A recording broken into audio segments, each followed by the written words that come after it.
All right, so let's get into it. Yeah, let's get it.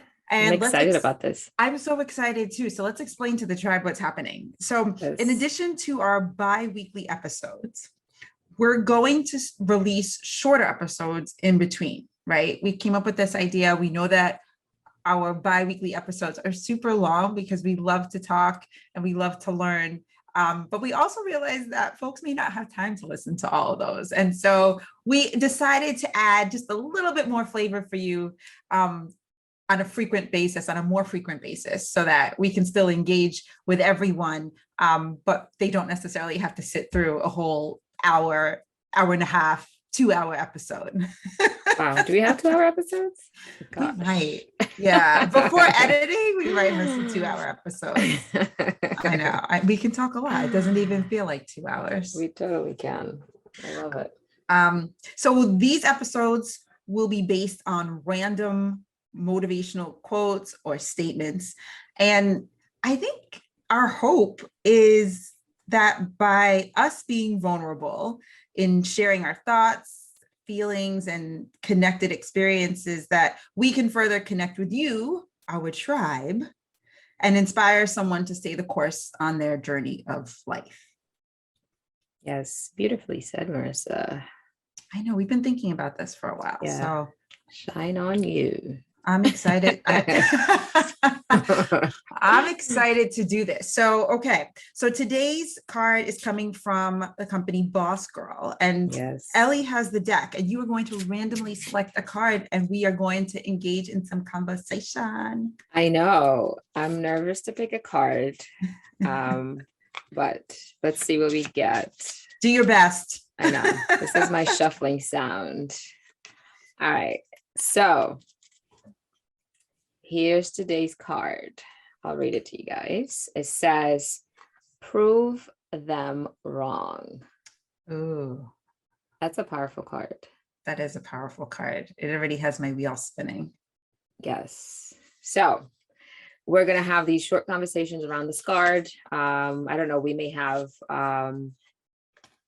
we may have something that we're going through that we can relate to the card or not, or just kind of just give our insight on what we think this card is or where we are in our lives. You know what I mean? Yes. Does the card say something else? Is there like looks like there's more words on the back. Oh yeah. Well, the back says, the back is like an action card. It says, turn criticism into motivation. Let's see. Yeah. What critical feedback have you recently gotten? Choose an area that you want to improve. Choose another way you want to prove to your critics that they're wrong about you. Juicy. Very juicy. Okay. Is someone criticizing you now? Well, are you in the hot seat? Well, let's see. In anyone's eyes. You know, I have to say that I am more critical of myself than I think others are of me. Yes. But since we're engaging in this,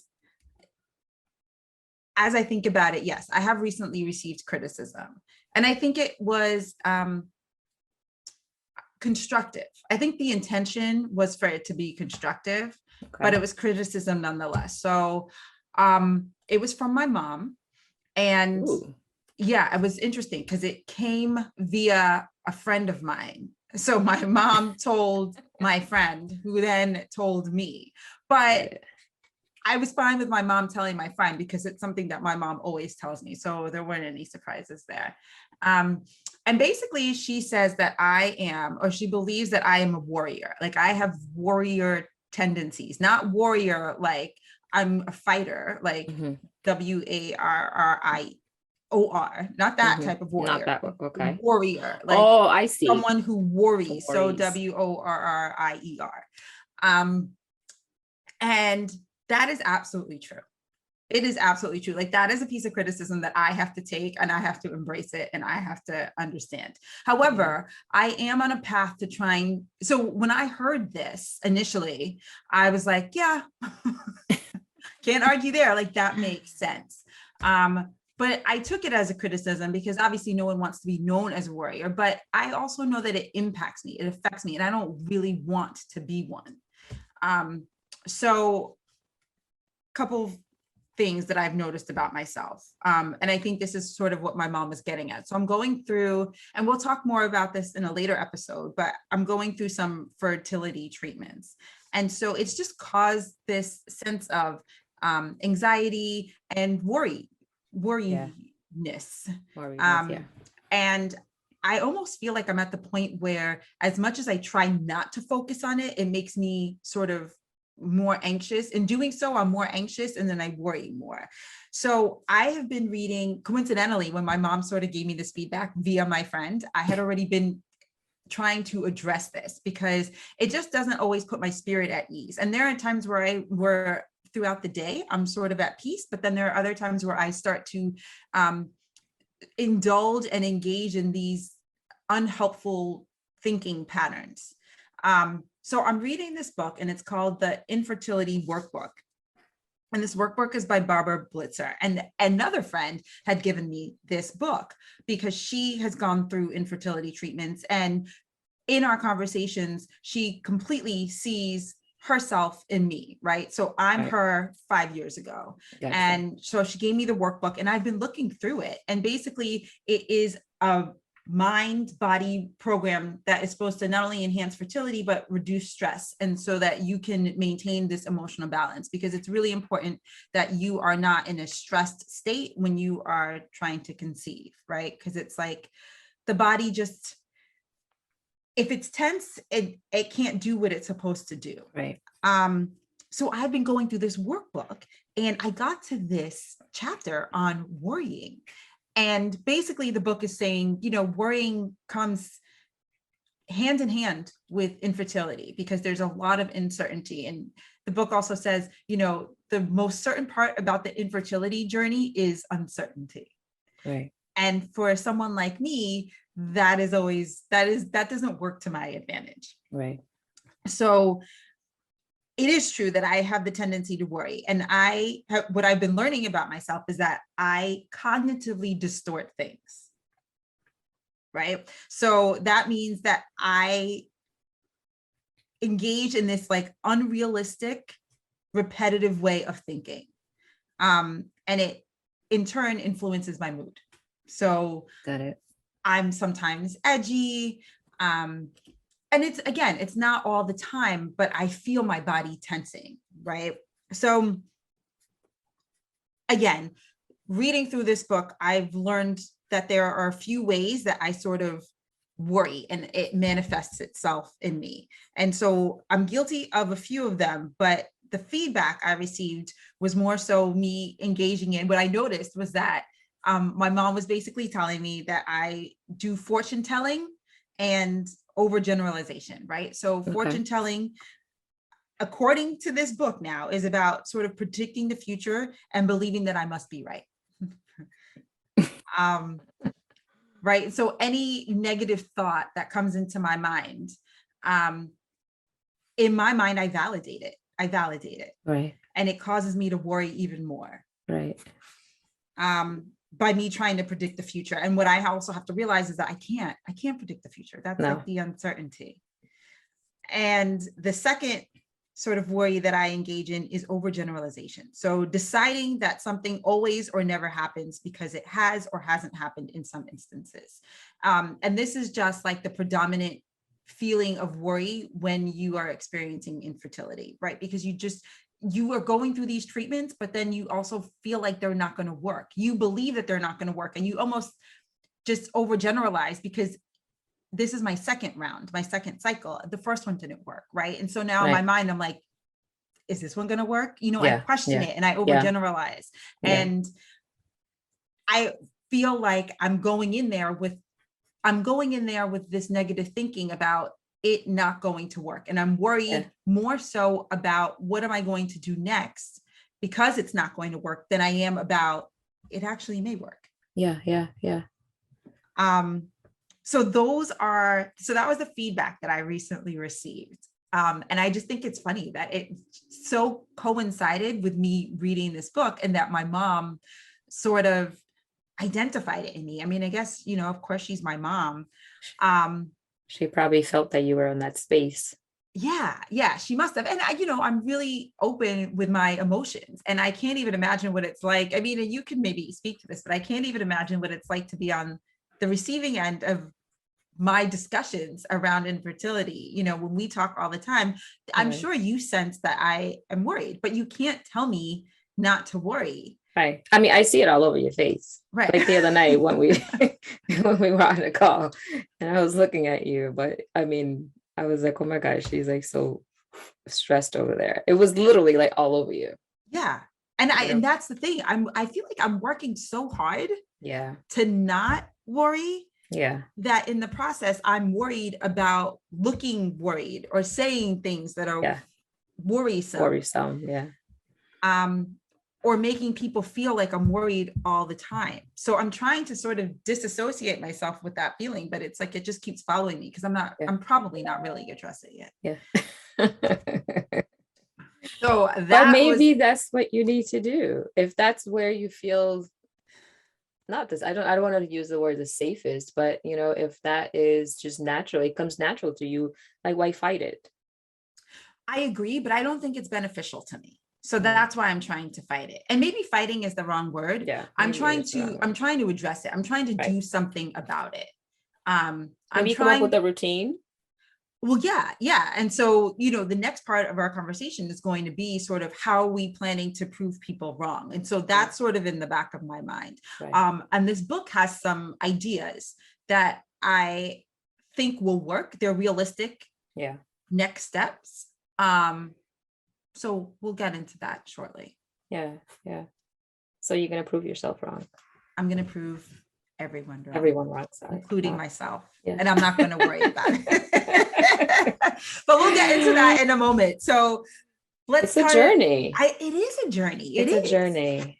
It is. And you know what? I think I'll just say this before we kind of move on to you. I think there's a reason why I'm being forced to face this feeling, right? Because I think that I have cognitively distorted things in my life. Yeah. I think we're all guilty of it. Yeah. But I think the reason why I continue to do it in some cases is because I just don't know how to stop. It's just, it's sort of a default now. And I think I was probably confronted with this situation around infertility because this is going to be a test. This is going to be not only a test with how to deal with uncertainty, but a test as to how to reframe my mindset. So not that I'm going to eliminate worry in my life, no, but that it won't consume me. Yeah, because it's heavy. It's a lot when you let it get to that point. It is. And I feel myself carrying it around with me. I think that I realize that I'm carrying it around with me in those moments where I'm truly able to relax and exhale, because then it's just like, oh, I didn't realize I was carrying so much tension, so much angst, so much worry until there is a moment where I'm actually relaxed. Yeah. Well, I pray that you get there. I think you will. Yeah. I have an action plan, which I'm going to share with you. You do. It's so timely how this card came up. It is really timely. It is very timely. How funny. It is. You know what? The universe works in odd ways. It does. Really surprising odd ways. That's awesome though. I mean, I'm glad you have an action plan. I'm excited to hear about it. But anyway, moving on to me. Yeah. Let's move on to you. I like how you started because you said that you probably are your biggest critic. And I think I am like the number one person that criticizes myself is me. I am always like so hard on myself. And the other day I had an interview with a friend and she was kind of just going down the list of like we've known each other for so long. And she was like sort of telling me like all these things that I've done or that we've shared in life. And I sat back, I was like, oh my God, like I have really done a lot. But like in the present time I didn't even remember a lot of those things. I was like, oh God, what have I been doing with my life for the past 20 years? Right. So, and as she was, as she was reading this list to me, and I was like, wow, I've done a lot. I've done a lot. I've faced a lot and I've overcome a lot. And I hadn't realized it until that moment. And I'm saying all this just I guess, to get to the point where for the longest time, I've always felt that I've lost myself, since I become a mom. I think my whole world was consumed with that. I kind of just put myself in the back burner and I focus on just being that and being the best that I can be in that, in that role. So now my kids are getting older, you know what I mean? They're getting older. And pretty soon I feel I'm in a space where I'm starting to feel like they're needing less and less of me in a way. I know it's still like early, but it's coming. You know what I mean? It is coming. Yeah. It is coming. It's like, in another like few years. But I can see they're so independent now, you know what I mean? And they're out in school for a longer period of time. They're like doing like, bigger things now and a lot more responsibility. So I know the time is coming. So I guess, the card, I connect with the card in the sense that I'm in to prove myself wrong. You know what I mean? Like, I want to prove myself that at this point, even though I feel like my biggest role is sort of like getting easier and easier, I can reinvent myself. You know what I mean? I can reconnect with the Ellie that I am meant to be, I guess, at this point, because I don't want to go back to where I was, because I've outgrown that space. I've outgrown that person. So I've fallen out of love with that space that I had in the past, that person that I was, only to be here today. But I want to prove myself that, you know what, I can redo this. I can reinvent myself. I can reconnect with my new person, you know what I mean? And just be in that safe space and just be happy and just glad that I have chosen maybe a new path. You know what I mean? With this I feel like the podcast is like a new path, right? But I also think that there's a lot more to it. I think the road ahead is a lot. It's a lot longer. There's a lot more coming my way, but I need to believe that. You know what I mean? I need to prove myself and believe that that can be done. Yeah. So it sounds like your criticism was self-imposed, like it's self-criticism. Yes, it's all self-criticism. Yeah. So what is your self-talk like when you criticize yourself about your new path? Like, are you finding that self-criticism surfacing now that you're on this new path? Or was that self-criticism more so about the past and you and your life being sort of valid back then? Yes, that's okay. I think it's all that. I think I find myself comparing. I find myself thinking, is it enough? You know what I mean? I find, and you can't compare. It's like apples and pears. Like you can't, it's two different things. It's two different worlds. So, but I find myself doing that all the time. And it's like, what am I doing? Why am I doing that? Yeah. You know what I mean? Like that was a past, that was then, whatever. This is now, and this is today. And, tomorrow is going to be what I let it be. But why am I sort of like, in that space, in that thought, for what? Yeah. And I think I do that too.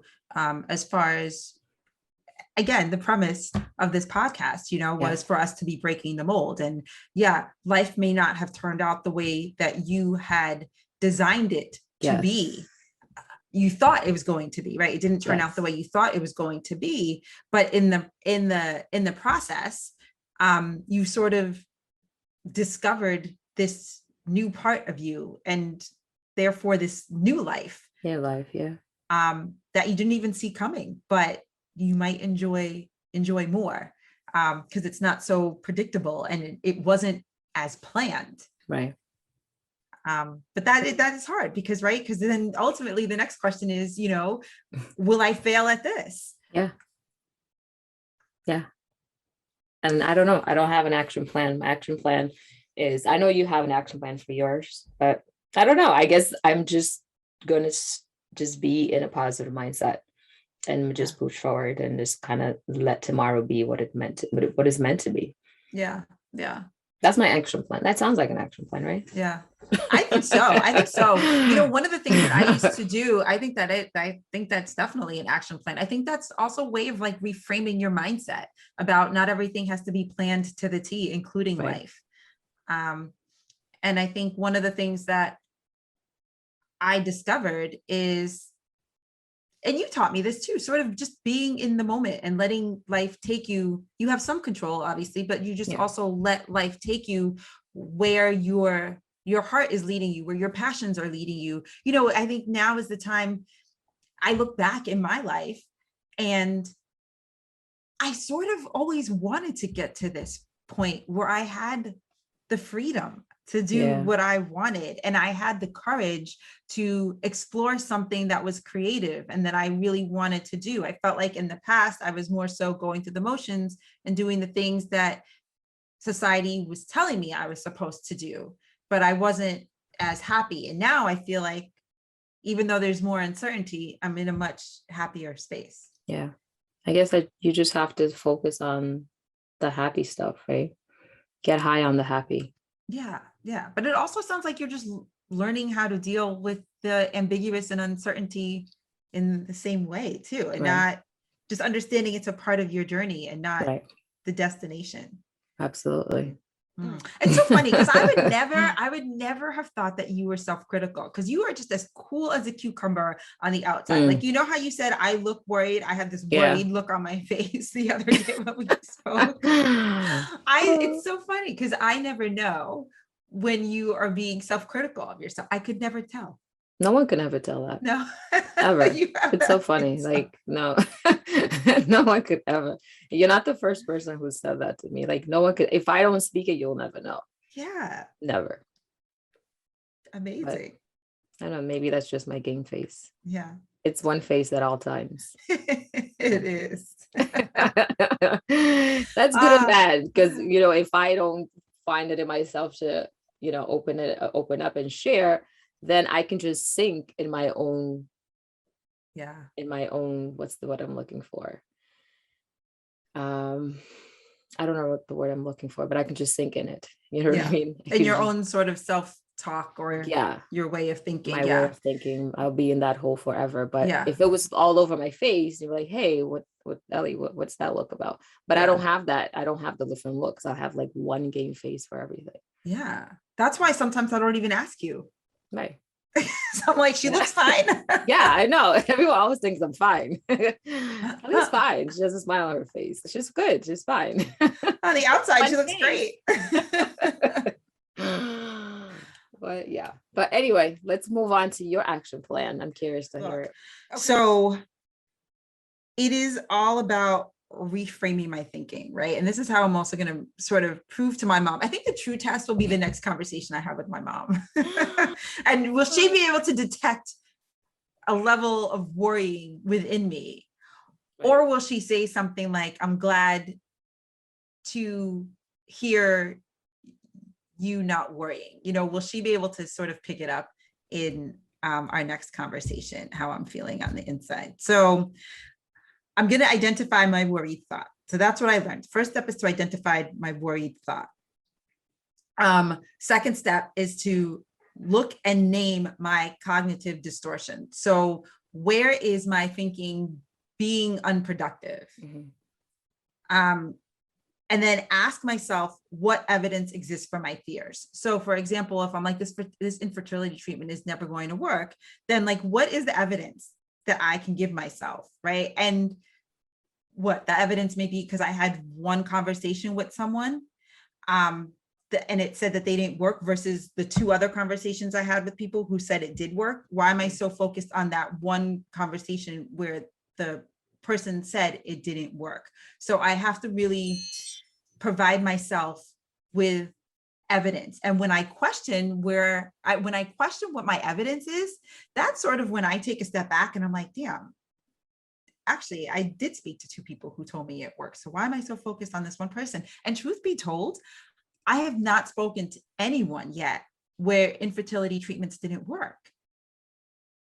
So I So, have not. I have not. I have not. I have spoke to people who told me it didn't work the first time, but ultimately they ended up getting pregnant, after maybe a second or a third cycle, or there was some sort of other procedure they had done. But I have not yet talked to someone. I'm sure those cases exist, obviously, but I have not talked to someone in my immediate circle where it did not work. So I don't know why I'm choosing to focus on the negative. Yeah. But I have to challenge myself to find evidence for and against why I'm being so worried. And then this connects to what you were saying. I'm trying to sort of generate a more positive way of looking at the situation. So reminding myself that in most cases it does work. And to also figure out what I'm really worried about. Yeah. I was going to ask you that. What scares you? What generates that feeling? I think it's, how will I deal with the situation? Can my heart emotionally handle them telling me that no matter what they do, I will not be able to have another child? I think ultimately that's the fear. How am I going to handle that news if I get it? But do you see where my mind goes? Yeah. It's so we're only at the second stage, and I have not gotten that feedback at all from the doctors. They have not said that. As a matter of fact, every checkup I go to, they're like, no, it looks great. It's fine. Your uterus, the lining of your uterus is a great size. You have such and such follicles. And so it's just, I don't know where this is coming from. Right. I don't know why I choose. Right. Well, I guess so. I don't know why I'm choosing not to focus on the positive. And then the last thing I would probably try to do is to sort of substitute my positive thought with my worried thought. Okay. Which I'm trying to do that. I just think it takes practice. It does take a while to do that. Yeah. And I have to be really intentional, right? I have to be able to stop myself in mid-thought of a worrying feeling, of a worrying statement. And I really have to do an about face. It's so crazy because I'm already feeling better talking about it and actually, putting into the universe what my plan is going to be. Because I will tell you this, anyone who's experienced, this extreme sense of feeling worried, it's very consuming and it's mentally draining. And it's just not the way that I want to be living my life right now, because then I feel like I'm missing the moment, right? Yeah. I'm missing the pieces of the story. I'm missing being able to share this one day with a child that I ultimately will have, with my friends, with my loved ones. I'm missing the pieces of the story because it's just so buried in being worried right now. And I also I'm also just thinking about, helping other people. And if I am so consumed with this, then I will not be able to share my story with other people, and get them through it. That is my action plan. I will keep you posted. Well, actually, no, my mom will be the barometer. We'll let her be the barometer. We have to check in with your mom and see what she catches. Yeah. Or maybe next time you and I meet, we're meeting this weekend. I know. We totally are. You could tell me if I look worried. Oh my God. Yeah. I'll let you know. I might have surgery done in the meantime just to permanently lift up the corners of my mouth so I don't look so worried next time I see you. I think it'll be awesome. I think you're going to do it. Yeah. You just spoke into the universe. You just talked about it. You're feeling great about it already. So it's all positive. Yeah. Positive. All right, tribe. Pray for me, tribe. Yes. Thanks for sharing. That's really, that's a lot of personal stuff that you put out there today. Yeah, it's just been weighing on me. And I think, when I think sharing with people that you trust helps those people hold you accountable. Right. And I you trust our audience. I trust the audience. I trust you. And anyone who's been through this can relate to it. So I think that things are different, times are different, and we no longer as women have to hold in some of the struggles that we frequently go through, and know that it's natural and it's a part of life. And I never thought that I'd be in a situation where I'm experiencing secondary infertility, as they call it. Mm-hmm. But here we are. So yeah, it was unexpected, but I guess it was part of your journey. It is. And it's supposed to make me stronger in some way, and learn how to conquer this worrisome feeling. I mean, look, we could do a whole episode on this because there's other stuff that I'm learning from this book, like how it manifests itself, like compulsive shopping, sleeping, eating, drinking, like everyone worries, and it manifests itself differently in each person. So it's not just having a worried look on your face. There's so many things that I learned can happen as the result of me internalizing this feeling of being worried. Yeah. No, I'm sure. You know what? It's on. We're doing a whole episode on that. Girl, we need to. Woo! And it's going to be 2 hours long. Okay, so for now. This one is almost 2 hours long. Let's get to you. Let's get to you. Okay. So what are going to be your next steps and your action plan for your self-criticism? Wait, I already told you. Oh, you just I thought you were going to add more to it. No, I think, that was it. I am just going to embody positive thoughts. I'm going to be in my space. I'm going to believe that what it is that I'm doing is enough, that I am enough. I'm going to stop comparing where I was then, where I am today. It's a different journey. It's a different chapter altogether. It's my journey, but it's a different chapter within my journey. So I think I'm just. But how are you going to shut it off? How are you going to actually do that? I don't know. I think I'm like very much like, so I just have to practice it. I need to stop myself like mid thoughts, just like, hey, not today, saying no, focus on what's available, like where you are right now, like what you've done. But I'm just going to shut it off. I can't. I'm going to mute it. Okay. We're gonna hold you accountable to that one. I am. And I'm maybe gonna start developing some facial expressions to connect back to it. Yeah, maybe every time you are in a state of where you are self-critiquing. If I could see that a little bit more, if I could see the visual for that, if you can have some sort of visceral reaction, then it would encourage me to ask you, what you're criticizing yourself about in that moment. Maybe you can stop me halfway. I'm like, I see the look. I'm gonna go up rescue Ellie. Yeah, get rid of that poker face. I don't know, but you know what? I'm gonna try. I'm gonna work on that. Don't make me sing another song related. Oh boy. Carry my poker face. On that note, let's wrap it up. Let's wrap it up. Thank you for tuning in. This was an awesome mini episode. Hope you guys enjoy it. Hopefully you found it useful. And as we sit here and just be vulnerable, you guys. Thanks for tuning in to another episode of Lifing It. Please visit us on Instagram at Lifing It Podcast for links to earlier episodes, or check us out on YouTube at Lifing It Podcast.